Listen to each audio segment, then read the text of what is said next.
যে খবরের দিকে নজর রাখবো, গ্রেপ্তার প্রাক্তন তৃণমূল বিধায়ক সুজয় হাজরা। মেদিনীপুরে প্রাক্তন বিধায়ককে গ্রেপ্তার করা হয়েছে পুলিশের তরফে। সুজয় হাজরাকে একের পর এক তৃণমূল নেতা, তৃণমূল বিধায়ক তারা গ্রেপ্তার হচ্ছেন। আর এবার সেই গ্রেপ্তারির তালিকায় আরও একটি নাম সংযোজন, গ্রেপ্তার প্রাক্তন তৃণমূল বিধায়ক সুজয় হাজরা। মেদিনীপুরে প্রাক্তন বিধায়ককে গ্রেপ্তার করে পুলিশ। সুজয় হাজরাকে গ্রেপ্তার করা হয়েছে।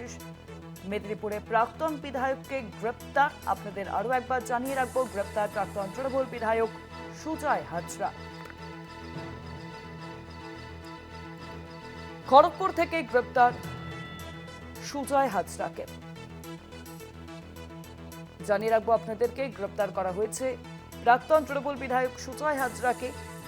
4 মে শাসক দল থেকে বিরোধী দলে নেমে আসে তৃণমূল কংগ্রেস, এবং এখন তো তৃণমূল কংগ্রেসেও ভাঙন, বিরোধী তৃণমূল তৈরি হয়েছে। তবে জানিয়ে রাখবো যে একের পর এক তৃণমূল বিধায়কের গ্রেপ্তারির খবর সামনে আসছে। এবার গ্রেপ্তার প্রাক্তন তৃণমূল বিধায়ক সুজয় হাজরা।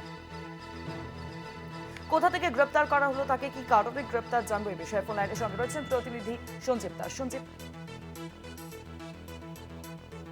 হ্যালো সঞ্জীব দা, ঠিক কি কারণে গ্রেপ্তার করা হয়েছে এবং কোথা থেকে গ্রেপ্তার করা হলো সুজয় হাজরাকে?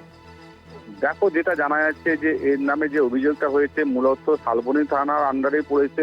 সেখানে জমি কেলেঙ্কারিরই কেস শোনা যাচ্ছে এখনো পর্যন্ত।